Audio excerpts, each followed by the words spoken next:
Man, when the Flyers lose, it's ugly. Oh my god. Ugh. That game was utter garbage. That game was terrible.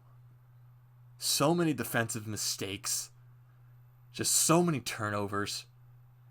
And the Flyers, every time they got the momentum, Montreal just took it right back. Montreal always had a damn response every time the Flyers scored a goal in this game. The Flyers go up in this series 3-1. You're going into Game 5. All the pressure is on Montreal right now because they're up for elimination in Game 5. And you know what? Montreal came glaring right out of the gate. They came out fast. They came out hard-hitting.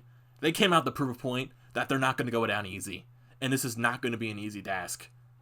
And I'll give it to Montreal. The Flyers. Come on. What was that? I'm speechless. I'm absolutely speechless.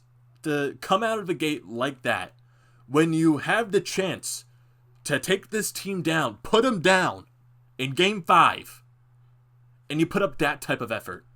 The power play actually showed up. Is that a positive? I don't know, because everything else was utter garbage. It's funny. The one game the power play actually shows up and scores some goals because all of our goals were on the power play today. Everything else just completely cluttered. Carter Hart did not have the best game of his life. The defense was just god-awful. And like I said, every time we responded, Montreal responded right back. And this was not a goaltending game whatsoever. This was a game who was ever going to score the most goals win. And Montreal did that. So now, we're going into a Game 6 on Friday. The time is still due to be determined. You did not want to go to a Game 7.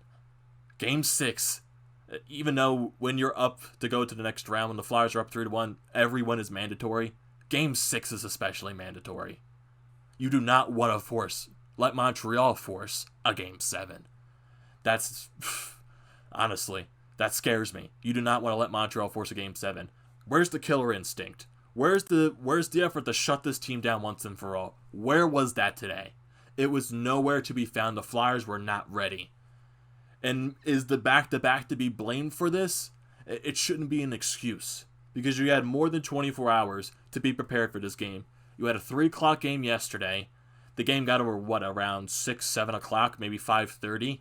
You had more than 24 hours to get some rest in. More than 24 hours to be prepared for this game. And no one was prepared. I wasn't expecting Carter Hart to pitch another shutout because I thought that was unrealistic. But come on, Carter. You have to have a way better game than that. You're lucky one of the goals was waved off for an offside. But come on, Carter. You got to be way better than that. And defensively, too, you got to be way better than that. What happened to the defense from games 4 and 3? Defensively, we were all over the place. Miscommunications, turning the puck over, not being able to clear the zone. We were all over the place tonight.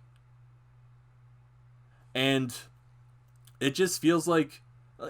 I'm not going to blame Alain Vigneault. No. But with some of the line combinations, especially when you have Raffle up there on the first line, when you have Claude Giroux matched with Lawton and Grant, it's kind of mismatched in the offense a little bit right there. Taking G off that top line, even though you still have Voracek and Couturier, it takes a little bit of the creativity off that line. It takes a little bit of the offensive pressure. And maybe, who knows if that changes for Game 6, but I'm not sure. Because the first line had some chances when Raffle should have been able to put some pucks in. Wasn't able to do it. Couturier had some chances as well. Couldn't put it in. And the penalties. The penalties, oh my goodness. The Flyers just got into terrible penalty trouble today. Terrible penalty trouble. Jake Voracek took a double minor in the first period. Phil Myers took a terrible penalty in the second period when Montreal tied the game. You shouldn't be taking that bad penalties. And Montreal was giving it to the Flyers the entire game.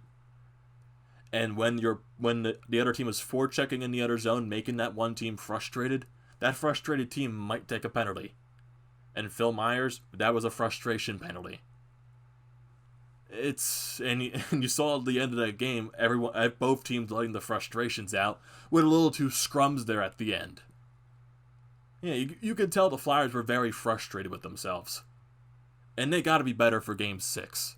Because, like I said, you do not want to let Montreal back in this series. You do not want to let them force a Game 7. Because, oh boy, that's going to be brutal. You do not want to let that team force a Game 7. You got to be prepared for Game 6. And I haven't gone over the entire game yet. Because there's so much to be critical for. The start of the game, like I said, Montreal came out right from the get-go. Joel Armia, this is when the Flyers are on a power play, mind you. The power play didn't get going in the first period, but they were setting up some plays. But this is when the second unit gets out there. They get the puck in deep, and Montreal gets it right away. They clear the zone, but then you see Joel Armia, Sanheim, and Phil Myers, they have no idea what to do with the puck. Well, they don't even get the puck. They don't know where it went. And then you get Joel Armia skating right between the two of them, no one picking him up. And the puck takes a weird bounce off the boards, comes right out in front of Carter Hart, and it goes right to the stick of Joel Armia, and he puts it right by Carter Hart. 1-0 Montreal. And right there, Montreal was taking it to the Flyers. The Flyers did eventually wake up and brought it back to Montreal. They weren't able to get it on the score sheet. There were some penalties here and there, but really nothing going the Flyers' way. The Flyers do take a penalty at the end of the period, which they do kill it off going into the second. And now, in the second period, this is where everything happens. Everything literally happened in the second period.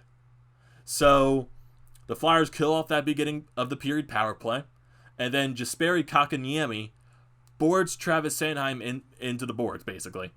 And Sanheim, he comes up a little shaky, and it looks like that he's bleeding from the eyebrow. And then the refs come up and they're saying they're going to review it for if it's a possible 5-minute major. And if you look at the play, it's questionable. It's very, very questionable because the refs did, in fact, call it a 5-minute major and also gave a gameless contact to Kotkaniemi. Maybe it was the blood that threw it in there a little bit because I didn't see it as a 5-minute major. Well, thank God it was a 5-minute major for the Flyers because that's what got their power play going. But in my sight, that's not a 5-minute major in my sight. I don't think that is a 5-minute major. The Flyers got away with it. They did. I think Travis Sanheim bleeding was one of the main facts that they got that 5-minute major. And on that 5-minute major, the Flyers actually score 2 goals on this power play, both by Jake Voracek. One early on in the power play. It's a one-timer pass from Claude Giroux, and Voracek claps it in, and the game is tied at 1 goal apiece. And then later on in the power play, the Flyers do get a lot of chances. One of the chances where Couturier has one in the blue paint and he can't bury it. The second unit, they really can't generate much.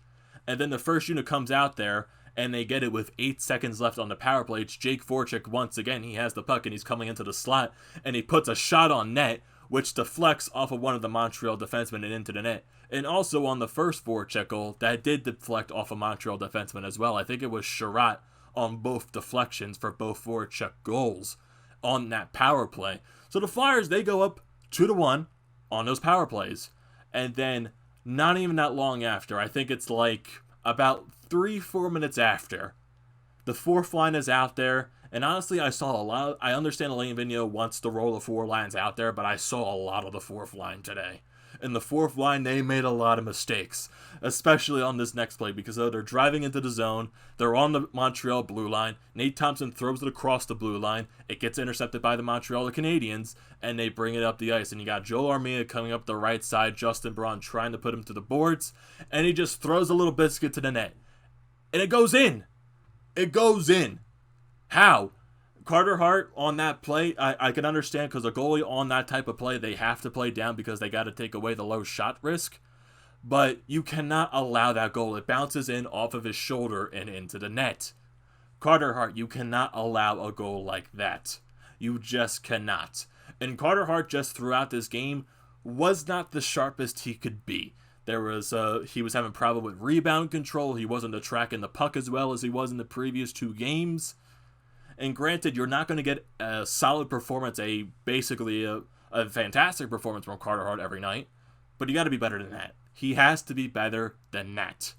But then also the argument can go for the defense in front of him has to be way better as well. If your goaltender is not going to be playing as well, the defense has to be perfect. The defense has to play really well in front of him, and they did not do that tonight. But that goal, all on Carter Hart. Even though he was playing it right, it shouldn't be able to squeak by you like that.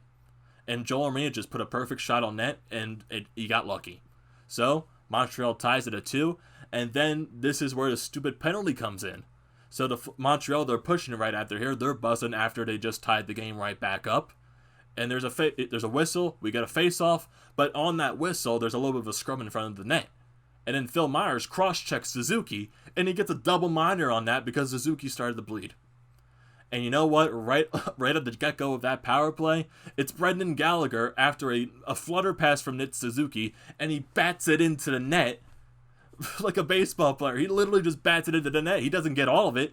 He gets enough of it to put it by Carter Hart, and it's a 3-2 Montreal lead. It's just the Flyers take the lead right away, and it just evaporates like that because they let Montreal stay within the game. Even though the Flyers scored 2 goals on that 5-minute major, if you scored at least one more, that probably would have been enough to put Montreal away. That would have put them down a little bit. But 2 goals, you make a bad turnover in the offensive zone, which comes the other way. They tie the game, and then you take a stupid penalty, and that causes them to take the lead. The Flyers do kill off the other part of the double minor, but it's still a 3-2 Montreal game going into this third period. And the Flyers, they were coming out, but Montreal, at the beginning of the period, Montreal came out once again. The Flyers were basically on their heels once again. And the Flyers, they get a couple penalties here. Kevin Hayes had 2 breakaways this game. The first one, he tried to do a wrist shot, and Prairie made the save. On the second one, this is when it draws the penalty. So there was a penalty before this. The Flyers had a power play. They weren't able to score on it. The first unit was making a lot of chances. The second unit really couldn't do anything. That was basically the summary of the entire game. The first unit was clicking. The second unit was not. So on this Kevin Hayes breakaway, he gets tripped on the breakaway. He does get his shot off, which doesn't result into a penalty shot. If Kevin Hayes was not able to get his shot on, that probably would have been a penalty shot, even though I probably would have taken the power play in general because I don't trust penalty shots against Carey Price.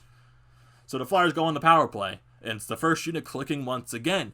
Jake Voracek had himself a game right here offensively.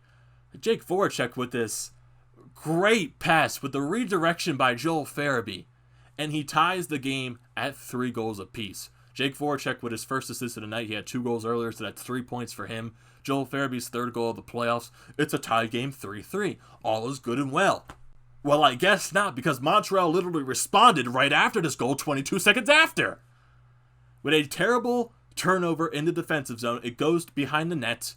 Justin Braun, I have no idea what he's doing right here. He's covering no one. And then Nick Suzuki is just left wide open for this turnover. He takes the puck right in front of Carter Hart. Deeksum gets Carter Hart out of his crease and he puts it into the net. 4-3. Like that, right after you just tied the game. Where is the momentum? Where is the push right there? You cannot let Montreal just come right after you like that. And my problem is right there, why is the 4th line out there? You scored within the first 20 seconds of the power play. Put the Kevin Hayes line out there. Put someone else out there. Do not put the 4th line out there because they had a terrible game. That's my only gripe with that part of Alain Vigneault's choice. Why are you putting the 4th line out there? I understand you want to roll 4 lines out there. The 4th line had a terrible game today. And they were a direct result into another goal. 2 goals from the 4th line tonight. The 4th line did not play good at all. And that terrible turnover in your own zone led to the game-winning goal by Montreal and Nick Suzuki. The Flyers, they get their chances at the end of the game, and the Flyers are basically just playing with the puck the entire time. They're just like, they can't get it out of the zone, and they're trying to pull Carter Hart, and it's not working. And they do eventually get it up. The Flyers, they can't generate chances, and there's a little bit of puck scrambles in front of the net. It doesn't work, and Montreal eventually brings it up down the ice, and Philippe Deneau gets the empty netter, and it's 5-3. That's your game right there. Flyers lead the series by a score of 3-2. Power play shows up. The rest of the team does not. The defense was horrible today. Carter Hart was not on his game. Show up for Game 6. Because you do not want to let Montreal force a Game 7. You do not want to let this team back into the series. Because that's embarrassing. Montreal's not a bad team, but they're not a good team either. You should be able to put this team down. Find that killer instinct. Go into Game 6 with a killer instinct. Put them down. because there's question marks right now. Because some of the top, Jake Voracek was the only top guy to score right now. Jake Voracek is clicking right now. Claude Giroux, Sean Couturier, even though Claude Giroux had a couple assists today. Where's Claude Giroux? Where's Sean Couturier? Where's Kevin Hayes? Where's Travis Konechny? Where are those guys at?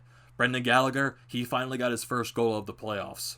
Where's Konechny at? Where's Giroux at? Where are those guys? They gotta wake up. They gotta find some way. Find a way, some way to put this damn team down. And like I said, you do not want to force a Game 7. Game 6 on Friday. Be better. Show up. Get a good start. Find that killer instinct. So, what are your thoughts on this game? What are your thoughts on what the Flyers have to do for Game 6 to be better? And do you think the Flyers can close it out in Game 6? So, don't forget to leave your comments down in the comment section. Don't forget to drop a like. And don't forget to subscribe to the channel. And I will see you next time.